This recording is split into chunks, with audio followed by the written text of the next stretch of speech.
Welcome to Global Connections with Robert Siegel, presented by American Friends of Rabin Medical Center, a monthly leaders forum addressing vital issues facing society, the economy, real estate, medicine, technology, and science. My name is Dr. Joshua Plout, and I am the director of American Friends of Rabin Medical Center, a national 501(c) nonprofit. We represent Israel's premier hospital, Rabin Medical Center in Petah Tikva, in Greater Tel Aviv, that serves 1 million patients annually of all ethnic and religious backgrounds with the same compassionate care. Please support our mission. Join our community of friends. Visit American Friends of Rabin Medical Center, AFRMC online, via our website and social media outlets on Facebook, Twitter, Instagram, LinkedIn, and YouTube. Our host and moderator for Global Connections is Robert Siegel, the host of All Things Considered on National Public Radio for the past 30 years. Over the course of an hour each month, Global Connections features 3 to 4 guests who Robert Siegel interviews as they explore important issues and challenges in our world arising from the global pandemic. Today's Global Connections topic is Navigating the New Abnormal, with special guests, EJ Dionne from the Washington Post, Scott Rechler of RXR Realty, Yuval Rooz of Digital Assets, and Dr. Michael Drescher of the Rabin Medical Center ER and Emergency Department. And now, Robert Siegel. Thank you, Josh. I'm Robert Siegel, and for over 30 years, as Josh said, I hosted NPR's news magazine, All Things Considered.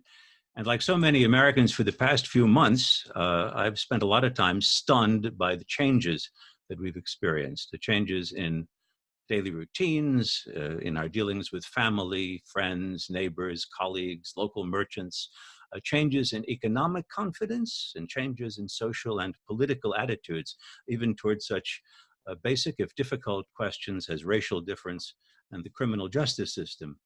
In the series of web seminars that the American Friends of Rabin Medical Center is launching today, we're seeking to understand these changes. We're going to ask people from different walks of life how they're experiencing this remarkable time and what they foresee.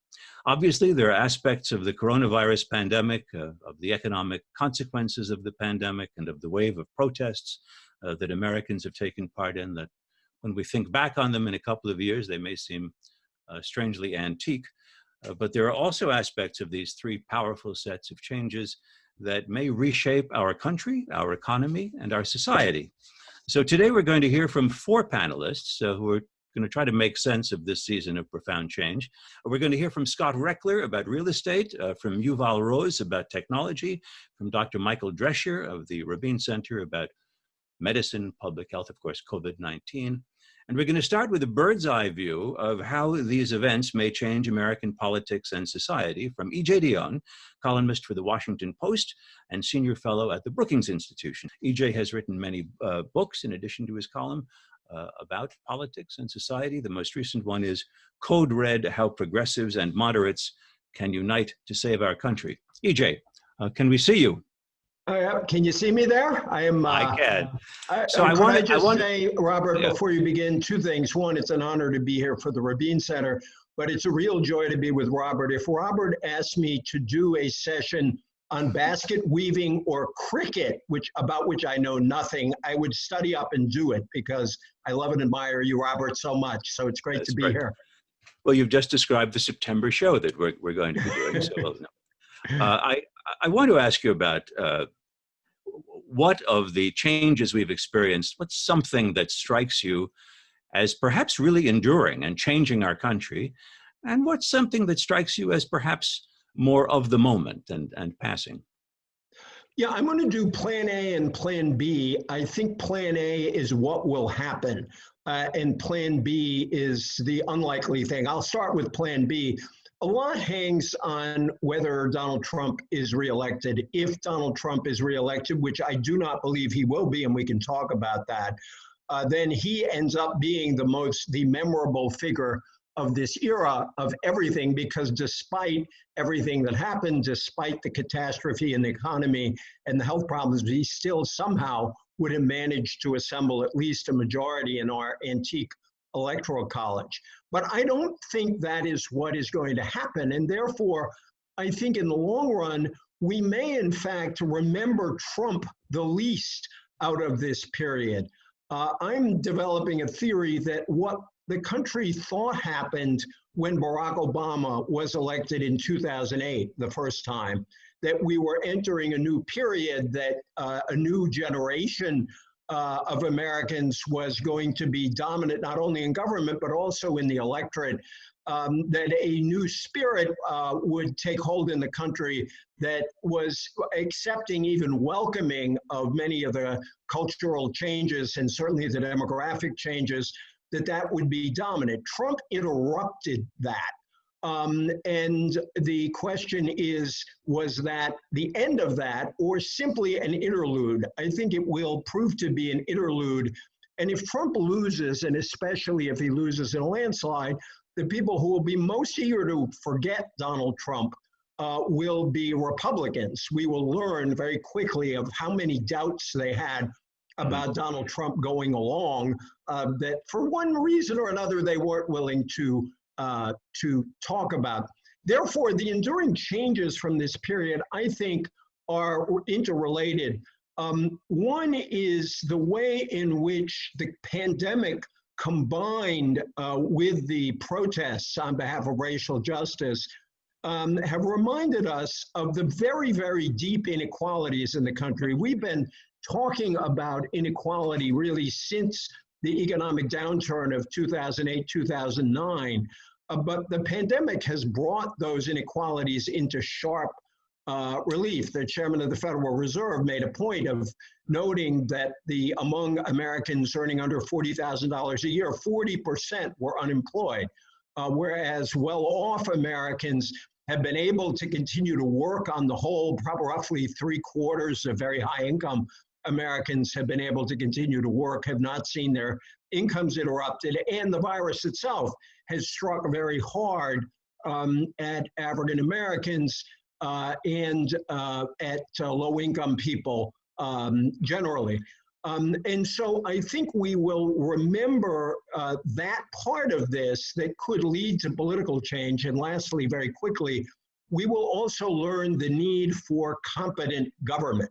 And I'll just leave it at that, because I think we could see from this pandemic a whole series of problems with the way our government worked. You can't run down government forever rhetorically without beginning to see some deterioration in the way it performs.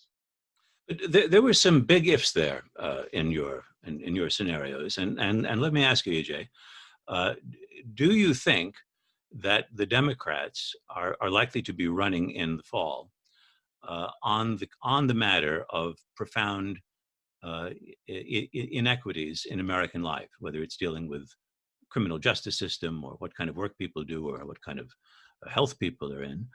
Or is that going to be deemed too radical a message for the Democratic Party as it tries to reach out to more suburban and even rural voters?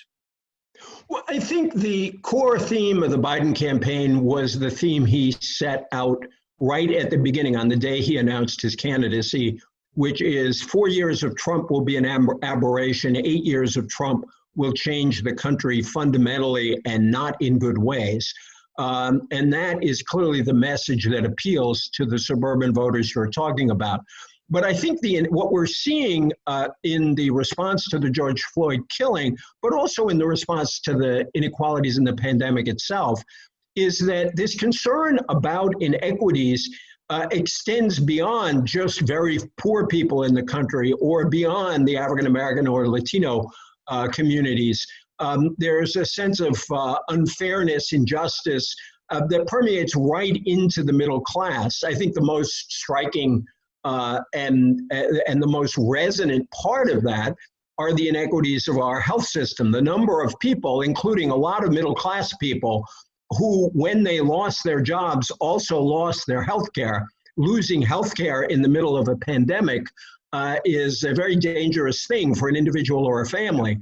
And so I think there are ways of talking about inequity that reach beyond a slice of the electorate to, at this point, I think, a majority of the electorate. And it's worth noting that Biden's program is much more progressive than the program that Barack Obama ran on in 2008 or than Hillary Clinton ran on in 2016. He was already there, and in conversations with Elizabeth Warren and Bernie Sanders, he's made it a bit more progressive, but he's tended to pick popular progressive ideas. Lowering the age of eligibility for Medicare is very popular with the 23 million Americans between the ages of 60 and 65.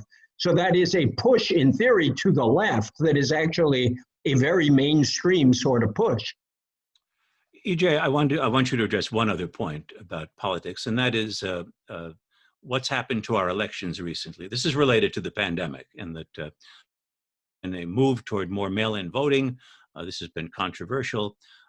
We've seen some highly publicized problematic elections in Wisconsin and most recently Georgia. You wrote a column about the primaries in the District of Columbia, a Democratic pocket borough, as one would have said, and in the state of Maryland, a Democratic state with a popular Republican governor, which held primaries, which were they weren't covered very, very heavily. They were catastrophic. We're finding states that can't pull off an election under these circumstances.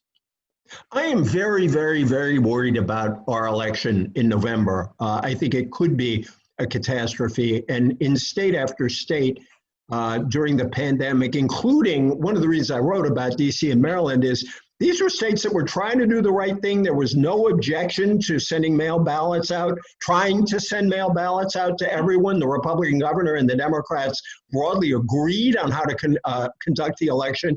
And yet we still had enormous problems. And of course, we've seen such problems in a big way in Georgia more recently. Here, the things I am worried about are the following. One, with resistance to mail voting, we are going to be, we're not going to get prepared for it. There are states like Colorado that have always done mail voting for a long time. They will have no problems. In this election, even if we don't change any law, many, many more people are going to vote by mail because they are afraid of the virus and don't want to go to a polling place. Many states are ill-equipped to handle to send out and handle the number of ballots they're going to have to handle. But number two, and this really alarms me, we are having a lot of trouble opening polling places for people who don't get their mail ballots in states where they have to apply, whose applications get lost, or if they do them wrong, they have to show up and vote either early or on election day. And in state after state, we don't have enough polling places. There are all kinds of reasons for that. One of them is, as you know, Robert, we have often relied on retirees to be the folks at the polling places. My late mother-in-law was a faithful person at her polling place in New York every year. Retirees cannot cover the polling places during a pandemic. So we need to recruit tens of thousands of new poll workers, and we're not doing it right now. So I am extremely worried. Last quick point.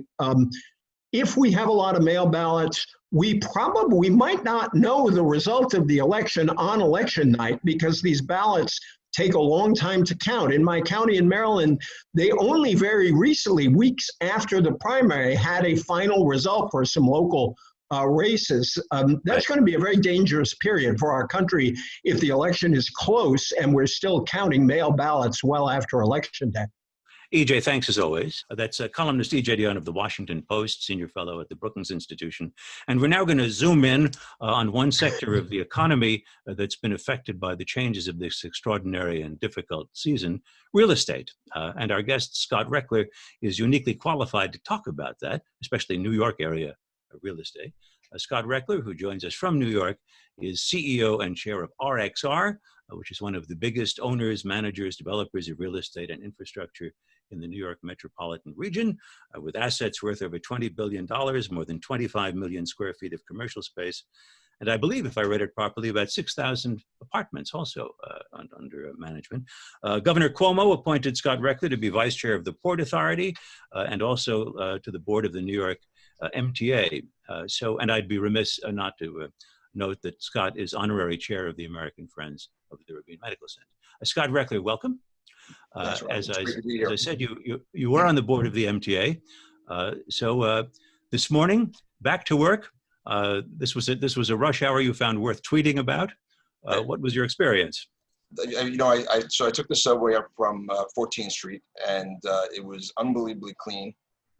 There was a tremendous amount of signage and communication as to when the next trains are coming. People on the train were all wearing their mask, keeping their distance. I would say it was fairly sparse. There was probably at most 10 people on this train as we went up in the same car as me. But it was great. And I think that the more that people are out there using public transit and get comfortable, the more people that have anxiety that are sitting at home will get comfortable coming back to work and start using mass transit.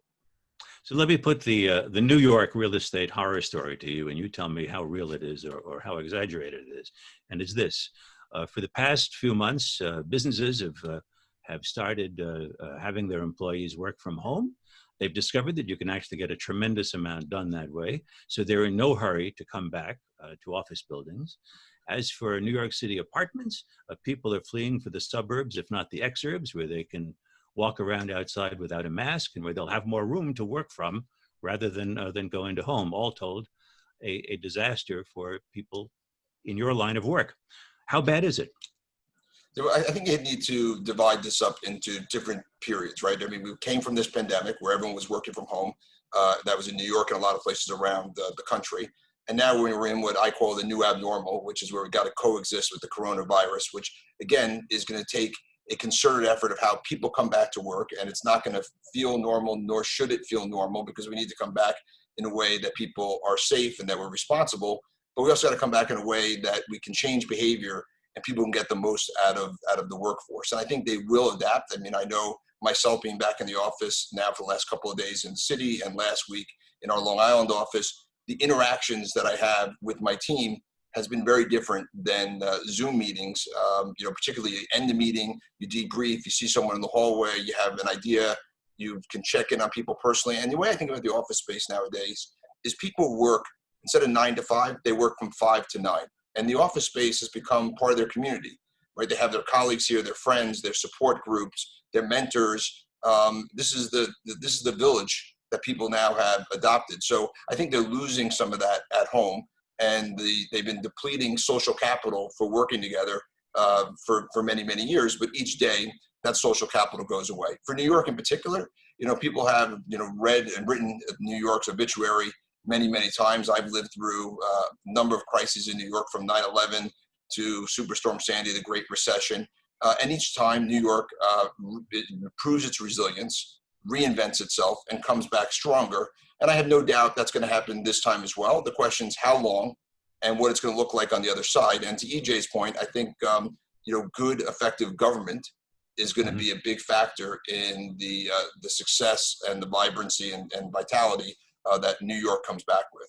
But let's say that I'm a big corporate client of yours. Well, first of all, am I typically back in full force? Am I typically back in less than full force? And what do you tell me about the workplace, how it might be changed to instill confidence in my staff that it's worth going into work? Yeah, so we have 25 million square feet, and some of the largest Fortune 500 companies are our tenants. And their number one priority is for the safety of their team members. And so that's been clear, and we've done everything we can using technology and physical protocols and changing behaviors to do that. The second thing is giving people the comfort that they are safe. So being safe and feeling safe, because it's a psychological element, right? People have been scared to stay home on purpose, so we can bend the curve, help our healthcare systems with its capacity. But now it's time to come back to work, but they're psychologically anxious about that, which is understandable.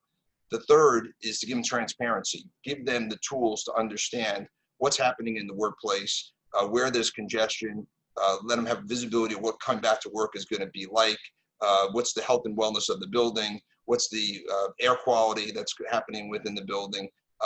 Empower them with information so that if they're going to come back to work, they feel confident that they're doing it in a way that is smart.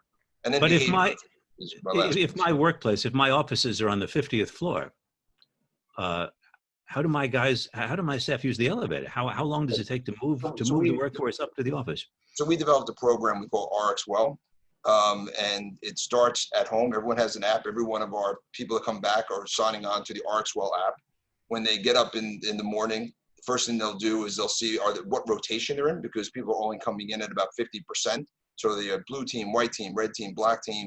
Then we're asking people to come in at a staggered opening. So 7:30 to 8, 8 to 8:30, they'll see what staggered opening they are, and then they'll get depending on that, what the best transit back to the offices.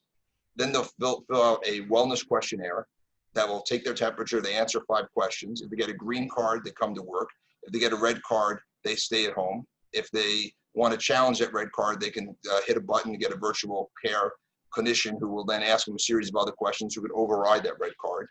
When they come to the office, they'll walk in through an area and they'll have their temperature taken through a thermal scanner. So just as they walk in, we'll have wellness concierges that will be able to see everyone's temperature as they come in. If someone has a temperature above 100.4, they'll be asked to step into this wellness the area that we have.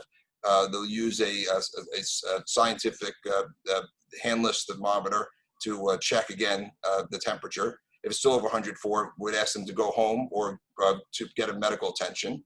And then to your point, coming in the elevators, we have Bluetooth, so you won't touch the elevator. It will signal you when you use your card which elevator to go to. It will limit the number of people in the elevator. So depending on the size of the elevators, it could be 4 people up to 8 people. You'll get into that elevator. You'll stand in a square or circle and look forward with your mask on. Everyone's wearing a mask full time.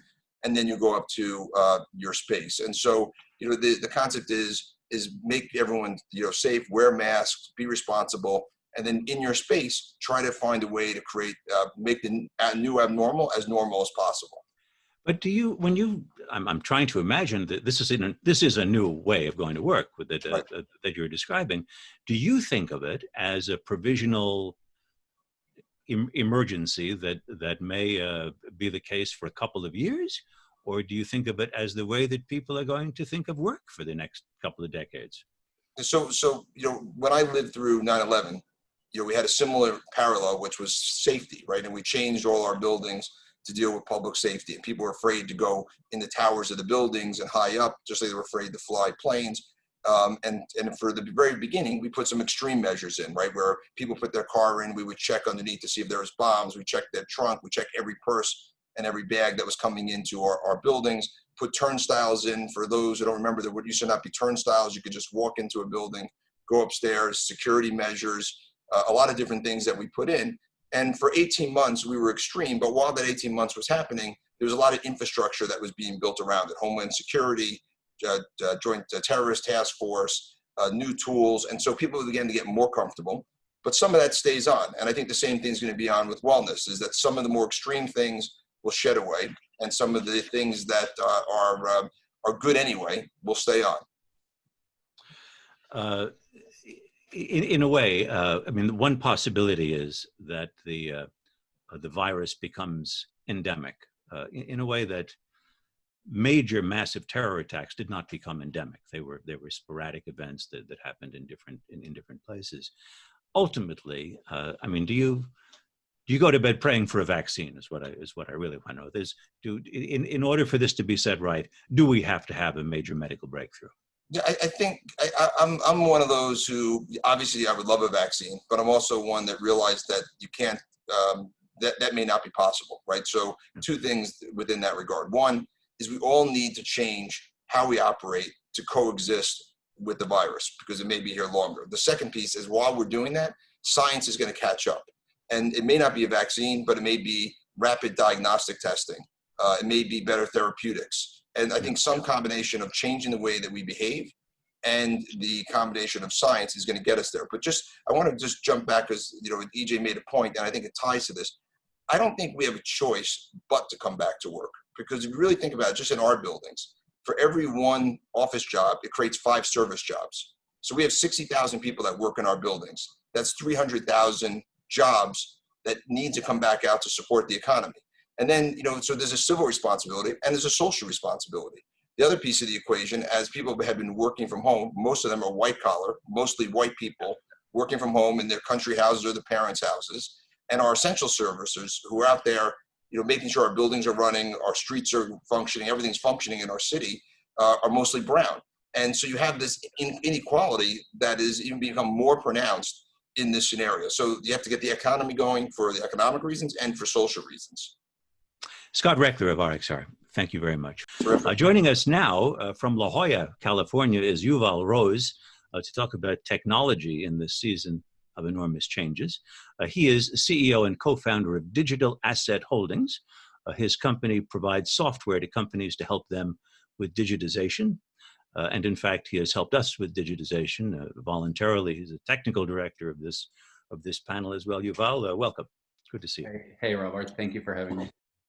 It's been said often that the COVID-19 pandemic hasn't so much introduced changes into our lives as accelerated the pace of changes that were already underway. Let's talk about this thing that we're using, but this Zoom phenomenon, which I knew vaguely until this year. Now it's a major part of my life.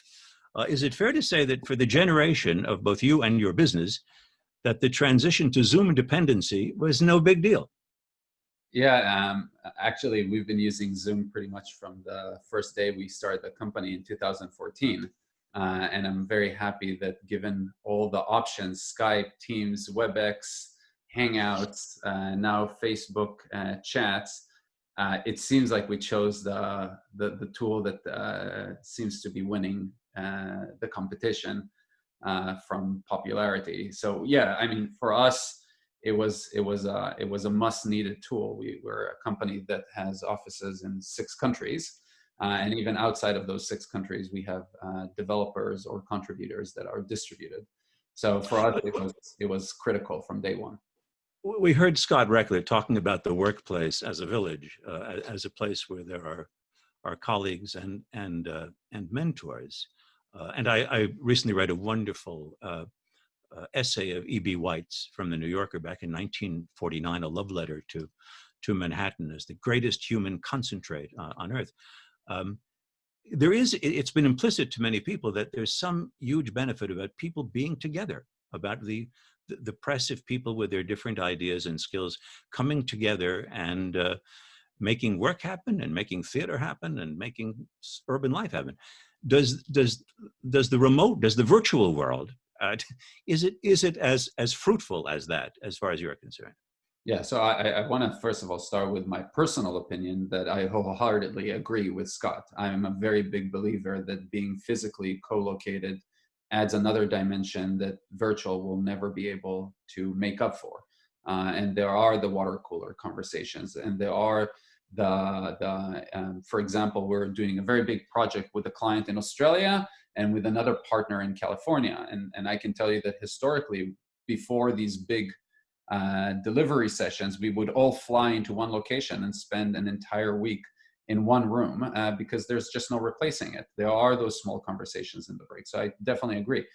The reality, at least from what I see in the technology scene, is that developers, especially developers, don't mind being remote and actually look for places where they can say that their work-life balance is better. And I think you start seeing the rise in Denver or in Tennessee, in different kind of not your traditional go-to tech locations of developers saying, I have a good quality of life here and I would prefer living here. And unfortunately for us, but fortunately for those developers, we need to offer that option to be able to work for us remotely if we want to go after the best talent out there. The new workplace that Scott Rechler just described sounds like your sector of the economy, the software people have a bonanza coming their way to try to wire us for the new abnormal. Is that fair? Yeah, absolutely. I mean, I can tell you that it's a real challenge. We have Australia, as we know, really didn't get hurt by COVID, and we have a sizable office there. None of our developers want to go back to the office because they realize, at least right now, and I agree with Scott that the immediate reaction of getting adjusted to the abnormal is going to have extreme measures that hopefully will smoothen out later on. Our developers are saying, well, we'll wait for that second wave, because for us, we can be productive writing software from home. They meet at someone's house to socialize every once in a while, so they don't necessarily go to the office, and they find different ways of replacing it. And to me, that's very unfortunate, because the culture of the office is extremely important. But for us, the hit on productivity, at least in the initial phase with the extreme measures, is something that is worrying to our employees, and therefore we're giving them the options to decide if to join early to the workforce or to join later. The issue of inequality has arisen in many ways already in this conversation. One way in which that we haven't discussed yet is the digital divide, and in the move to a great deal of effectively homeschooling with digital connectivity, we've seen great inequalities there. That it's much tougher for public school families that don't have good connectivity or up-to-date devices for their kids to be part of school in the same way as a middle-class kid. How do we redress that problem? Yeah, so I think that's a very good point and a very important point. I think that I'm dialing in from the West Coast, and generally speaking, I live on the East Coast. I think the coast, generally speaking, don't see this inequality, and I think the inequality comes in two shapes. First of all, it's just physical infrastructure. So it's not that everywhere in North America or in the United States there is equal access to the internet. And I know it is 2020, but that is still the case. And I think that when you mentioned education, but there was also no way of there are places in the United States where there isn't a local grocery store. And when you're locked home and businesses are shut, and the only thing that is available for you is online grocery shopping or online ability to buy a toilet or essentials that are needed on a day-to-day basis, not having that access to stable internet, not only education, but actually having a normal life. That's one area of inequality that I think this country and the rest of the world, not just this country, are exposed to during this kind of a pandemic. I think the second part, and this is similar to what you talked about, the generational difference, but I also think it's an educational, is that I think that for the most part, urban cities, the access to technology and education about technology is much more pervasive, where I think that even if there was internet in certain locations, the reaction or the ability to adopt something like Zoom would have been significantly different than other places. So I think that there's two areas where we need to improve inequality. One of it is the infrastructure to just give access, and the second one is the educational part that clearly is not equal in this country. Okay, Yuval. Well, we're going to hear more from you during the question and answer session. But Yuval Rooz of Digital Asset, thank you for that. Thank you. And our fourth panelist joins us from the Rabin Medical Center in Petah Tikva in Israel. Dr. Michael Drescher is director of the Emergency and Trauma Center there. He also maintains a strong connection with the Hartford Hospital in Connecticut. His department at the Rabin Center serves 200,000 patients each year. It is one of only 6 level 1 trauma centers in Israel. Mike Drescher, thanks for talking with us this morning about navigating the future with COVID-19. How are you? It's a pleasure, Robert. And if you would give me a minute to say thank you, both to you for giving your time. And I want to start by saying thanks to Josh Plout at the American Friends of Rabin Medical Center. I'm sitting here in the Rabin Medical Center, and given that we are the beneficiaries, let's hope, of this interesting, really erudite discussion, I'd like to say thank you. Thank you to the guests who you've been interviewing, to Robert, to EJ, to Scott, and Yuval, And it's an honor for me to be here amongst this group. It's maybe not the easiest thing to speak after such an interesting group of people, but I'll give it my best shot. I think you'll do fine. Here's what I read online a couple of hours ago in Yediot Achronot, in the English edition of the Israeli paper. Israel recorded the biggest daily number of coronavirus cases in months, with contagion rate being the highest since the outbreak of the epidemic in the country, according to a report published on Tuesday. Israel seems to have done pretty well so far. Are you experiencing a second wave? We're experiencing the continuation of the first wave. The coronavirus, the COVID virus, came to Israel from abroad, as it did for most places. We were able to play to the strengths of Israel at the time, which was to shut down the one international airport and our borders, which are not very much used in any case. And so we were able to keep that external importation of the virus to a minimum, and then within the country very quickly to shut down the entire country.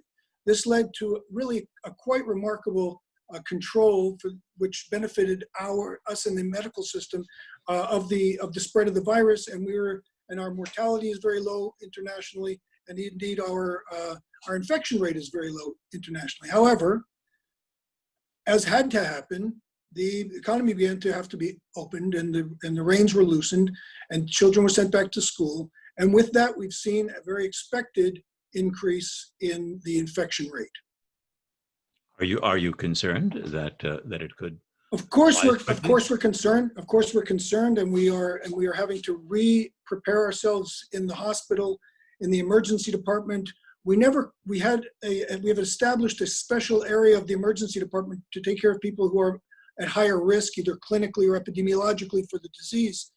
And we came to a rate where we really weren't seeing very many, if any, positive patients for COVID, but we didn't close down our special area. And now we're seeing that we're in much more need of it. And the staff is, of course, have to be re-engaged, and we have to pay special attention to our discipline in terms of taking care of our illness. But yes, we're concerned about it both at a local medical level and at a societal level. Yeah, Israel's population is around 9 million, and that's a couple of million more than New York City. Far fewer deaths than the city experienced. It's a little bit less than Sweden, and it's far less than Sweden with a radically different approach to this, Tuck. So you seem to have had, as these things go, a relatively mild case of it nationally. I wonder, in the course of preparing for COVID-19 and then coping with it, did the medical center or the Israeli medicine in general, did it come by any collateral knowledge? That is, did you learn things that might be applicable either more broadly or in other situations because you were scrambling for solutions to the problem that you faced? Yes, the answer is yes, although qualified, because the question of a pandemic is not new. The idea of a pandemic didn't catch us by surprise. The dealing with an actual pandemic, of course, led us to really come face to face with the real challenges. But people had been planning for and thinking about what's going to happen if we have a pandemic for many years. There was the bird flu back in 2009, I believe. So we had some experience with planning for it. We had no experience with dealing with it, and so some of the things that we've lessons learned. For instance, just yesterday, I went on a tour in our underground garage right below where I sit in the emergency department. We have a 3-floor underground garage. Well, as of today, we have prepared approximately 200 emergency beds, which can be used, which will be divided up into a infected area and a non-infected area, so that we can deal with a pandemic crisis more along the lines of what you saw in New York or in Milan or something like that. And so that's been developed in our hospital and several other hospitals. A pandemic kind of infrastructure has come about.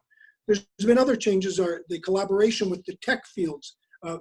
People really wanted to do something and help do something about this. So here at the Rabin Medical Center, for instance, one of my residents has been engaged with the Ministry of Health and with some of the high-tech companies to try to develop a remote sensing system based on radar, where we'll be able to monitor patients without having any contact with them or any machines attached to them. So certainly things have worked their way into, as a result of this, of dealing with this pandemic, that may not have happened otherwise.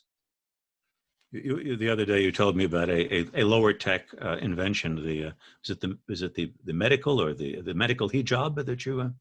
I did mention that. Yes, there was at the beginning of this.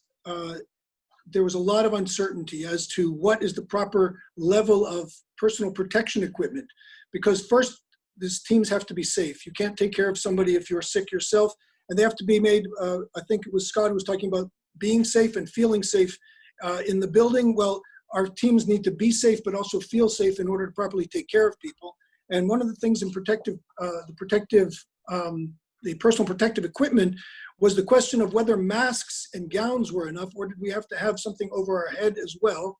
And we had developed, or really made use of something that existed, which covers the entire head and neck area, and we call it the medical hijab, which is based on the head covering of that traditional Muslim women wear, which does cover the head and the neck, and we have the other things for the face. But yes, that's quite low tech, quite cheap, and it gives more of a feeling of safety, especially when doing certain procedures. It's not necessary in taking care of people in general. I don't want people to think that they're not protected if somebody sees this who's taking care of patients in general, but in terms of doing more invasive procedures, it's something that we've adopted.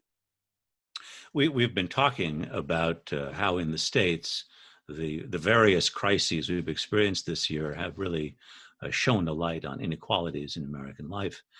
Rabin Medical Center has a pretty big minority clientele. That is, I've read that a third of the patients you see are Israeli Arabs or Palestinian Israelis, by whatever name. Do you see in Israel any great disparities between communities, either in the incidence of the virus or the severity of it? The answer is yes. There have been pockets within certain communities. It's not strictly divided between Arab and Jew, but there was what we would call a hotspot in one of the ultra-Orthodox neighborhoods, and lately we've been seeing several in some of the Arab villages. Some of the Bedouin communities have been there's been a more concentrated high infection rate.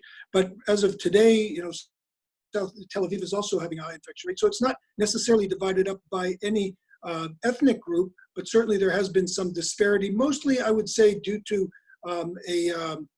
two things. One is where communication is less free, that is not free in the sense of freedom of speech, but in the sense of people being connected. So if you're dealing with the ultra-Orthodox community where the internet is not as widespread, or television, radio, they may be more cut off. They need other avenues of communication.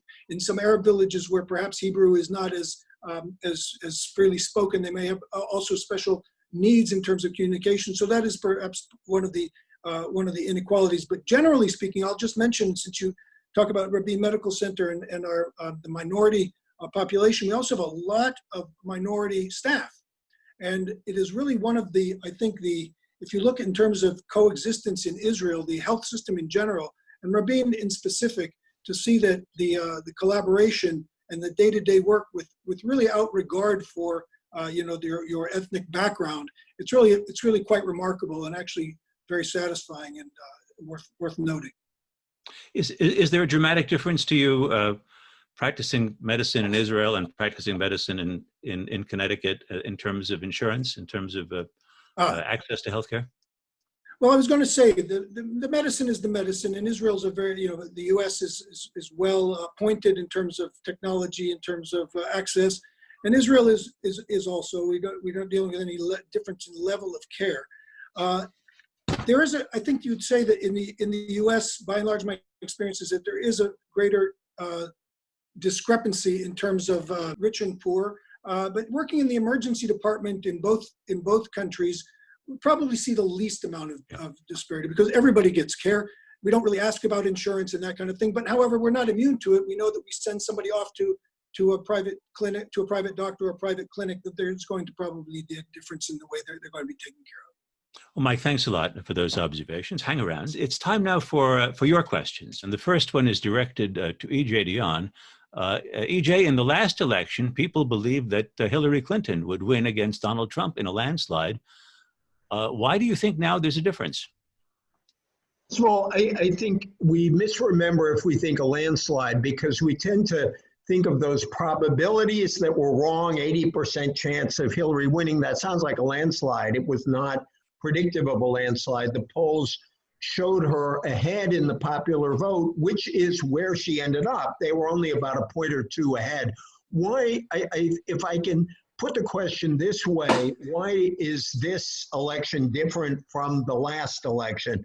And I think there are a couple of things we are seeing that are different. One, Joe Biden is not Hillary Clinton.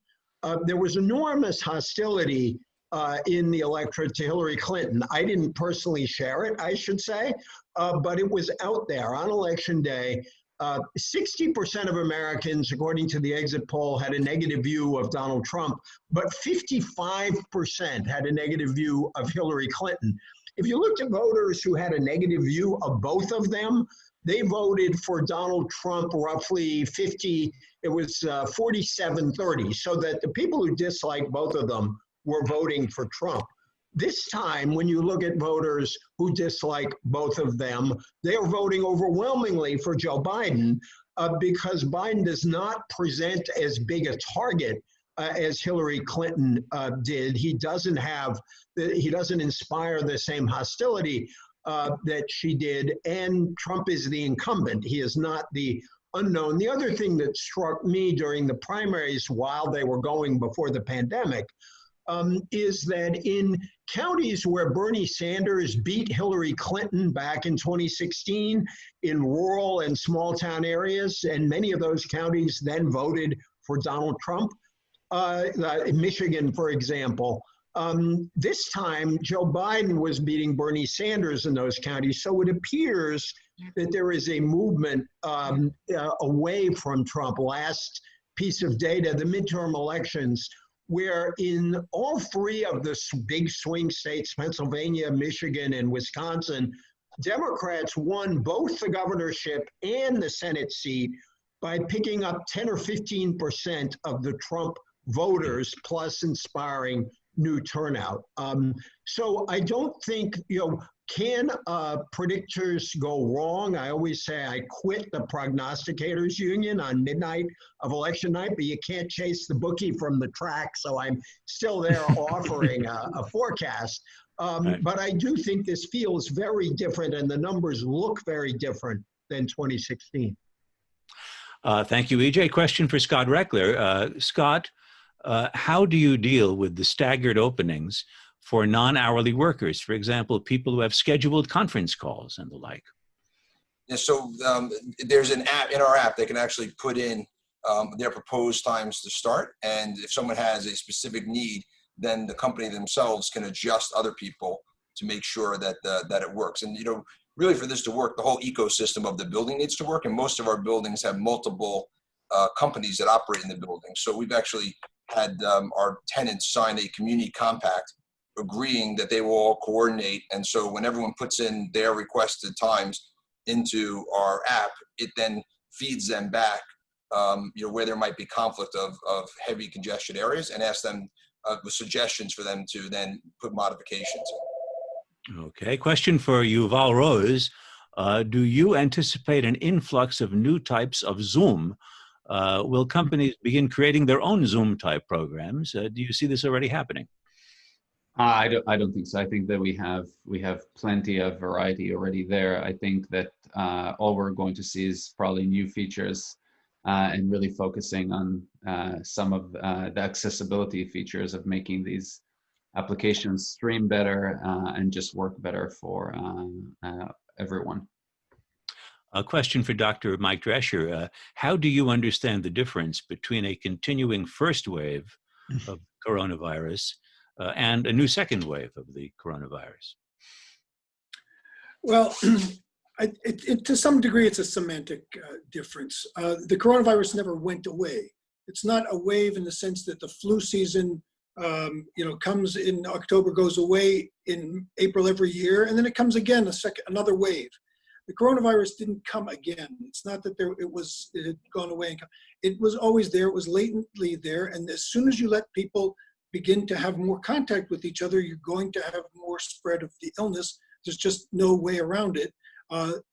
From the extreme of letting everybody do as they want, making no adjustments to behavior, to the extreme of letting nobody be in touch with anybody. And you can either have uncontrolled spread or no spread at all. And the key is to find where you get the most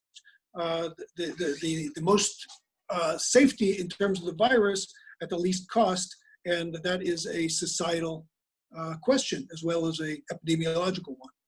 There's another question for you, Mike. Dr. Drescher, how useful are these, quote, new cases numbers that we hear of every day when they don't break the figures down into categories such as asymptomatic, mild, and recommended stay at home for a number of days, or requiring hospitalization?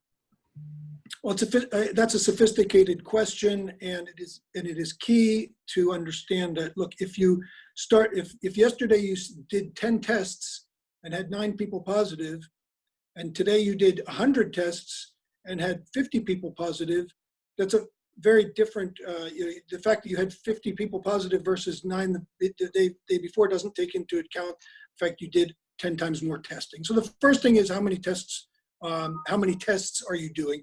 The second thing is, as you said, as the questioner pointed out, a lot of people are asymptomatic. Now, asymptomatic does not mean that you're unable to spread the disease. It probably means that you're much less likely, but it's also something to be taken into account. What is more important, really the harder statistics, the better ones to look at are numbers of patients who are admitted to the hospital, because those, pretty much everybody who's sick enough to get admitted, that's something that can be compared day to day or week to week. And death rates, of course, also have a fairly strong, you can count them all at any given time. But the question is appropriate, and those things need to be asked when you're looking at the data.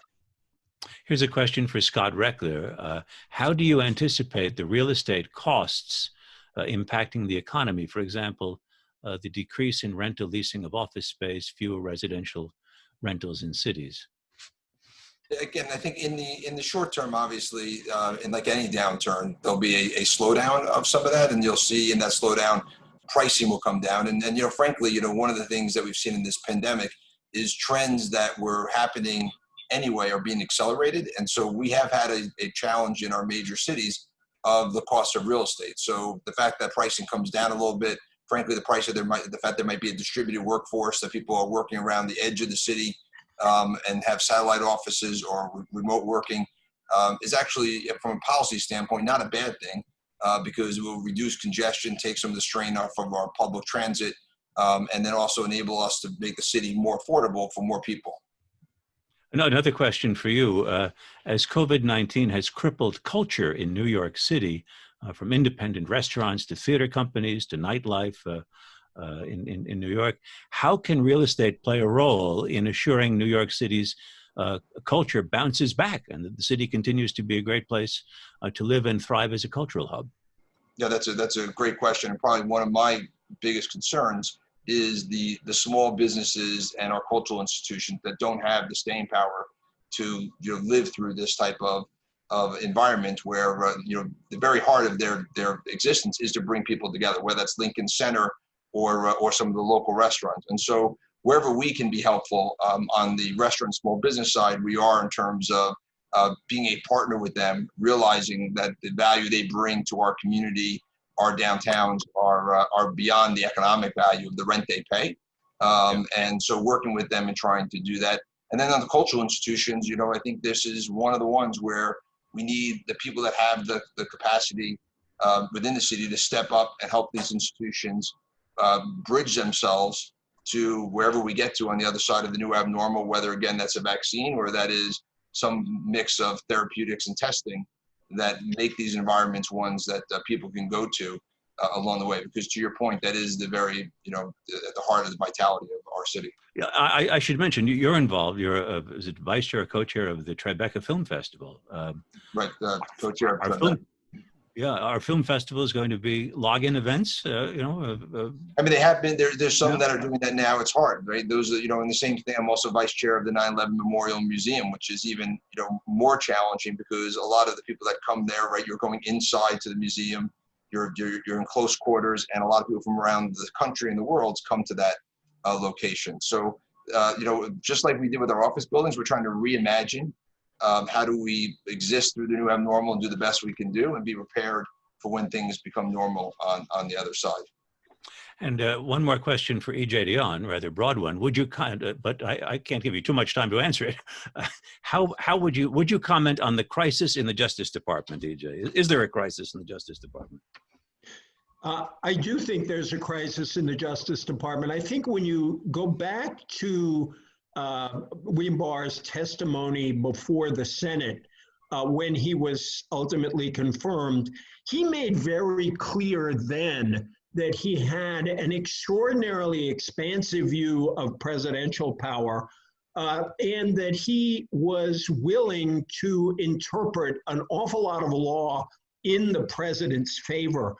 And I think it was what is really remarkable about what happened to the U.S. Attorney in New York is that Mr. Barr's initial statement was flatly untrue. He had not agreed to resign. That fact alone raises enormous questions about what Barr was up to. And I think it's going to be very important to find out why did that happen. And you've had other resignations in the Justice Department. I think we're going to be hearing a lot about this in the coming month. And I think Jerry Nadler at the Judiciary Committee is going to have hearings very soon on all of this. But I think it is very troubling. But I think Barr's initial comments when he was confirmed were troubling. And so what's happened since should not be a shock to us as it is to some. Well, EJ Dionne, thanks to you and to all of our panelists, Dr. Mike Drescher, Yuval Rooz, and Scott Rechler, and a double thank you to Yuval, actually, because his team at Digital Asset helped us get online today. So I'm Robert Siegel. Thanks to all of you. The American Friends of Rabin Medical Center is a 501c3 nonprofit representing in the US, Israel's biggest hospital, Rabin Medical Center. The website for the center is www.afrmc.org. Thanks to Nate Bonzani and Ronnie Giuliano, and of course Joshua Plout of AFRMC for making all of this happen. See you next month at Global Connections, Navigating the New Abnormal. I'm Robert Siegel. Stay healthy and stay safe. Bye-bye.